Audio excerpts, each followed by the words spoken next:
All right, guys, so welcome back to the channel. Today we're going to be installing this Bravex torque converter system on this Massimo Warrior 200. This is the 40 series torque converter. So first thing we're going to do, we're going to go ahead and get that cover off, which is going to be 8 mil. You see those 4 bolts. So let's start with taking that off. All right, with the cover off, it exposes the current clutch and jack shaft setup here with your dual chains. So obviously that's going to be a belt when we get this torque converter together. So now what we're going to do is grab a pair of pliers and we're going to take out these cotter keys and I'll figure out what size those nuts are and let you know.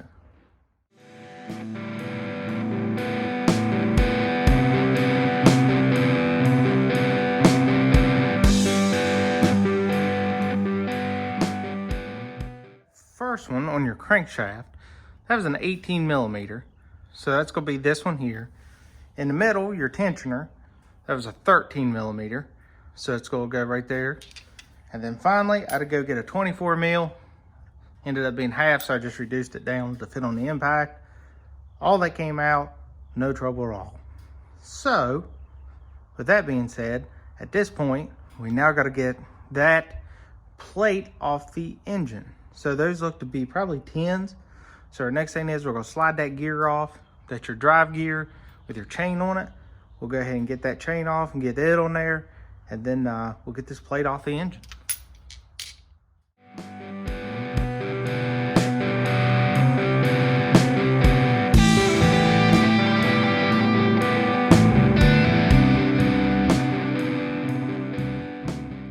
I was able to take that chain guard off. It was 2 8 mils, and then I was able to take that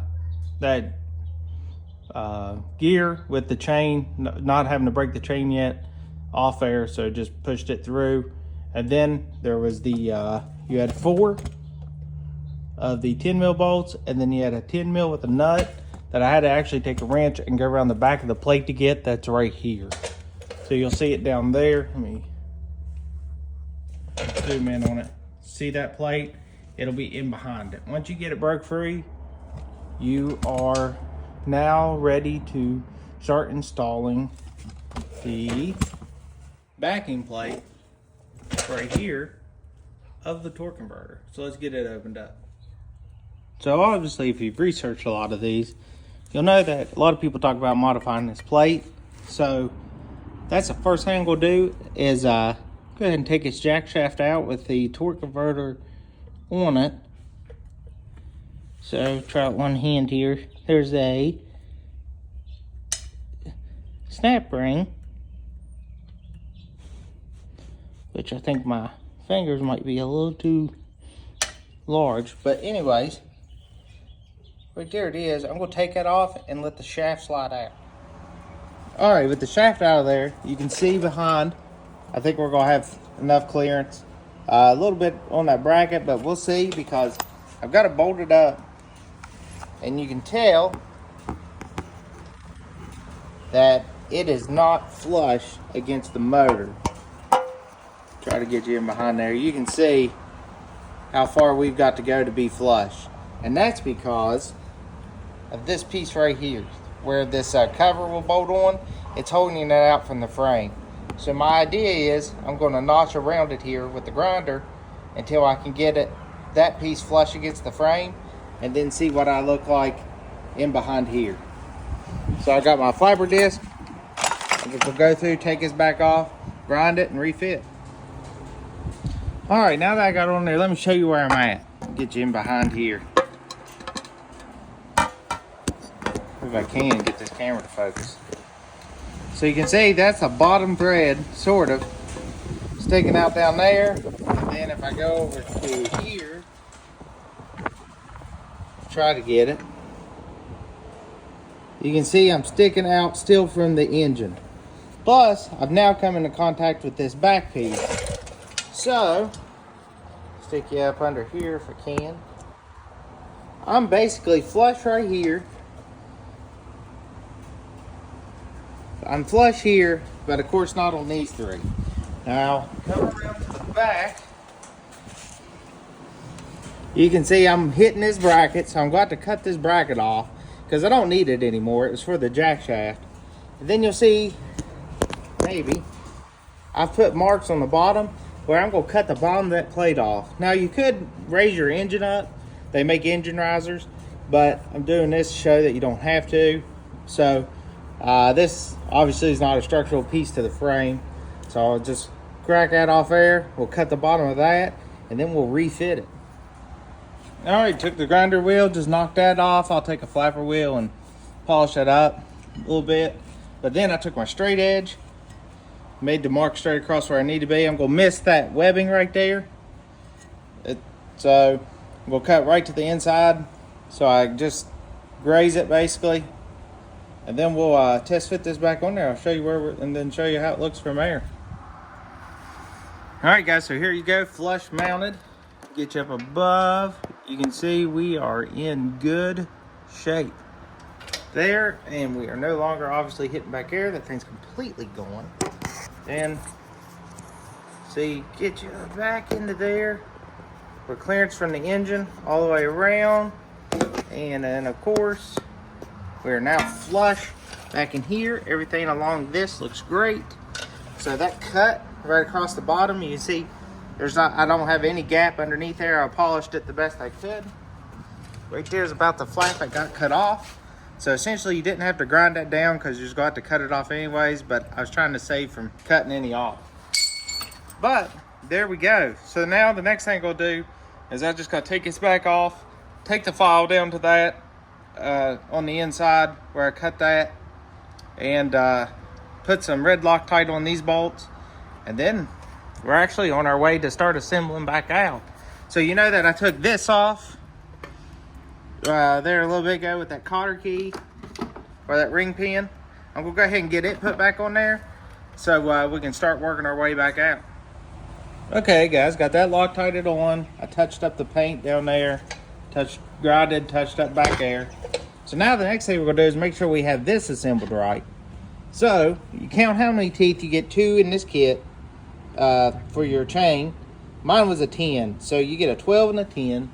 So I'm gonna keep mine 10. So it goes on first, and that's the 10 teeth on it. You line this up with this keyway, and you just count 1, 2, 3, 4, 5, 6, 7, 8, 9, 10. Now the next thing is this keyway goes like so. Then what you're gonna do now is slide your clutch in, get it lined up on keyway.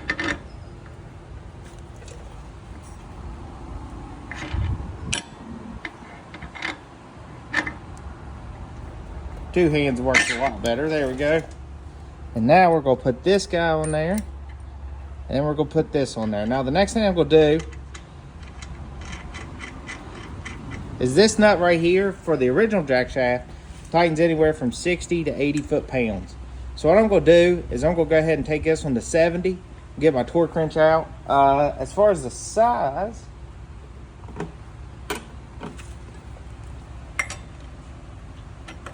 she is a 24.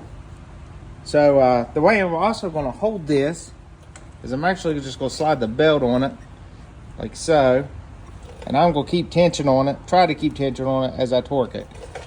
Let's see how this goes.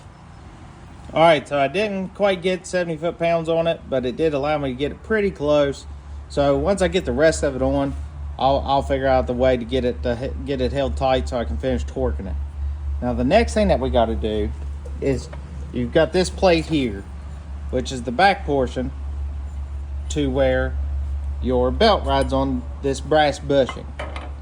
So you line this guy up here, and right now I got this spacer that came with it on the back, just like so. Now we'll line this up here. Now here's the problem. This is gonna go on tight, and I'd say it probably does need a little bit sanded on the keyway to go in and out really easy. But the problem is you've got to get this plate and this plate as parallel as you can so that the belt rides straight.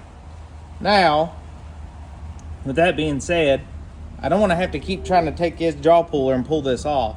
So what I'm going to do is, this is all the way back, and I'm going to take a plate measurement from here, and then what I'll do is I'll take a plate measurement off of here and figure out the difference that I need to get this all the way correct.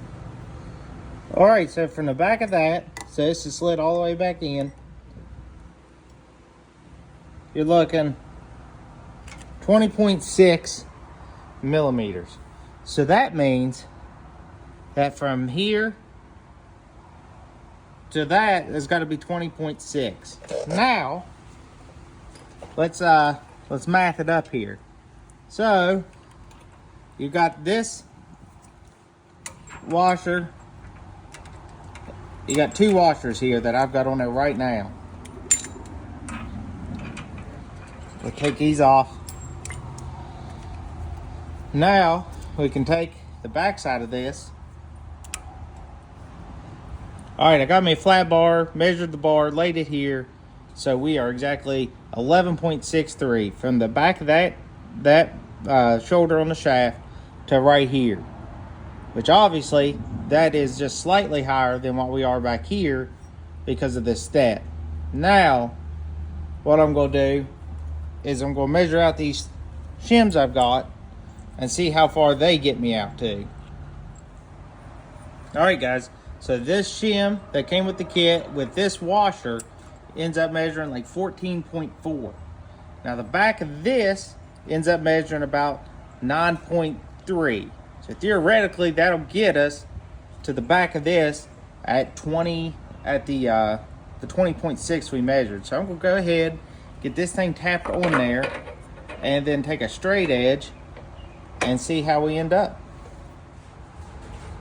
All right, guys, so I got it on there, flush back in there, and then we got this flat bar metal, this brake, best thing I had, and you can see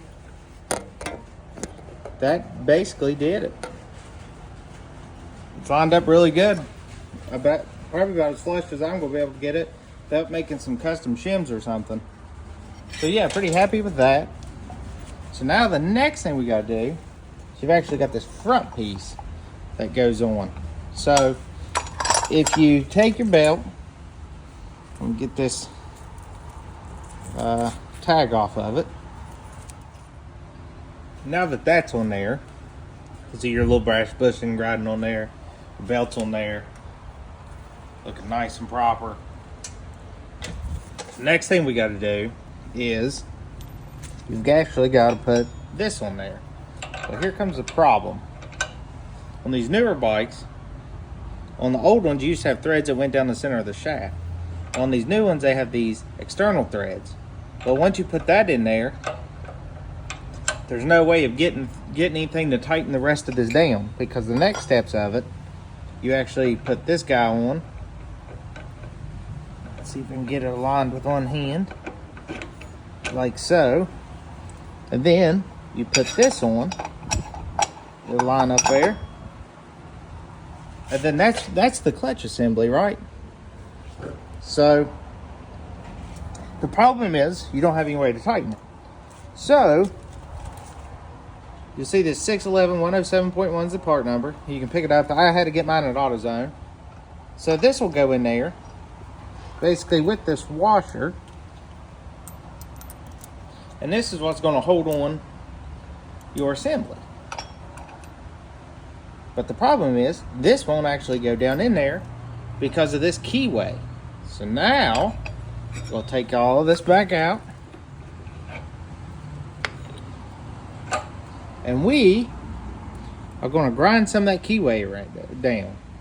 So we know, for this to set flush, this pulling thread all the way down on there, we want as many threads as possible. So you can see it's going to grab threads all the way down. So we're not going to have any issue there. But we're going to get rid of this keyway enough to where this sits flush, so we don't have to worry about any added length for it. So we can subtract the amount that the thickness of this washer is, and that's how far we're going to have to grind down. So we'll take this.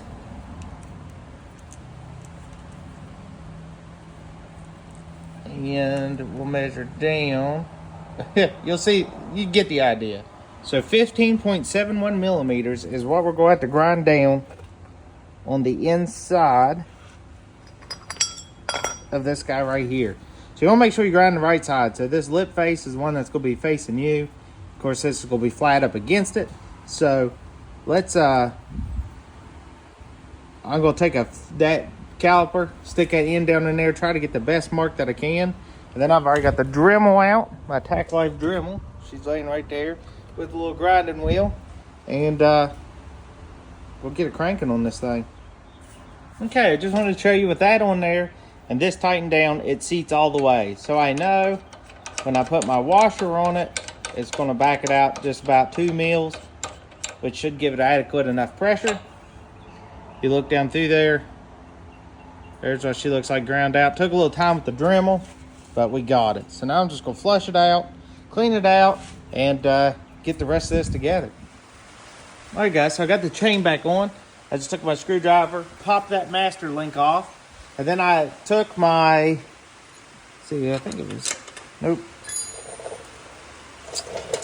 my 10 millimeter, wherever it went, and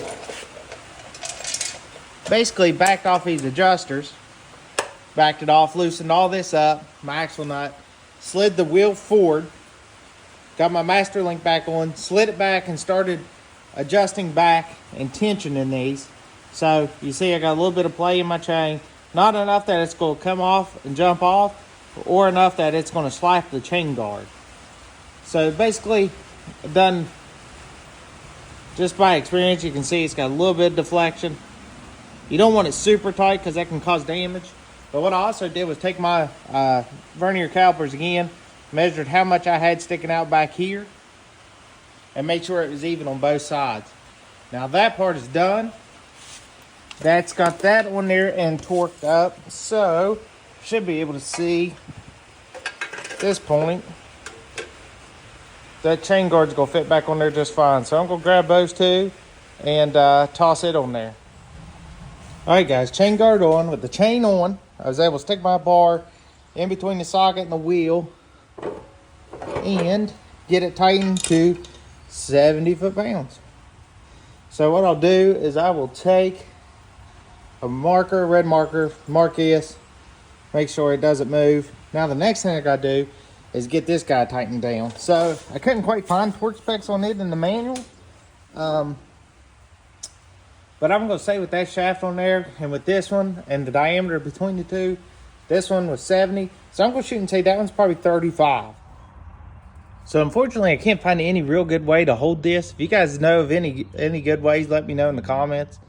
But I essentially just got my impact gun, adapted it down because I was using that 1/2 inch, but just gave it a couple licks, little uggle dugs, and I'll mark it and we'll go from there. But this is what it looks like set up. So I'm gonna go ahead and start it and just look and see how it goes, because the next step we'll have to do after that, I'm gonna clean up a little bit, then we're going to modify this case to be able to go around. So you know we're going to modify around the chain, and most likely have to modify around the bottom too.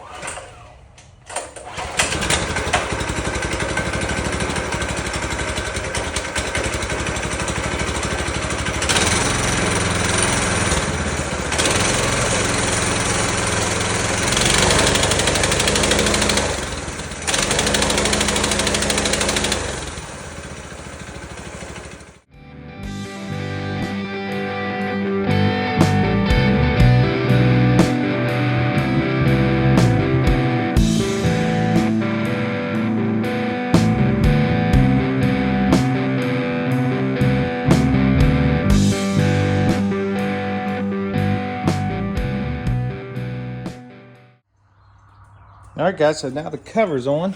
Got my 2 top bolts in. So what I had to do is trim, obviously, around that bottom of the chain, the top of the chain. Then you come under here, I had to notch out a little bit for the frame, and then cut out all the way to the back around those brackets so it's set in. But now I got 3 of those bolts in.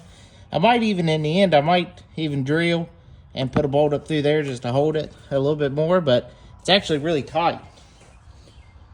So there it is, everything together. Now I say it's set her down and take her for a spin. Guys, I thought it'd be a little bit of injustice if I didn't at least measure how big I made the holes for the chain. So as far as width goes, I'll give it to you in millimeters, 35.96.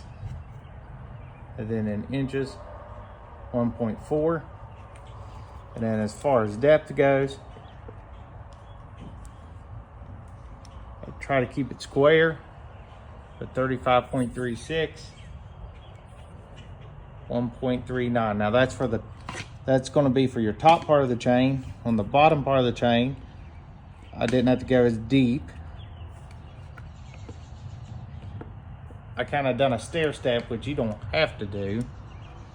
So 1.25, and then 31.86.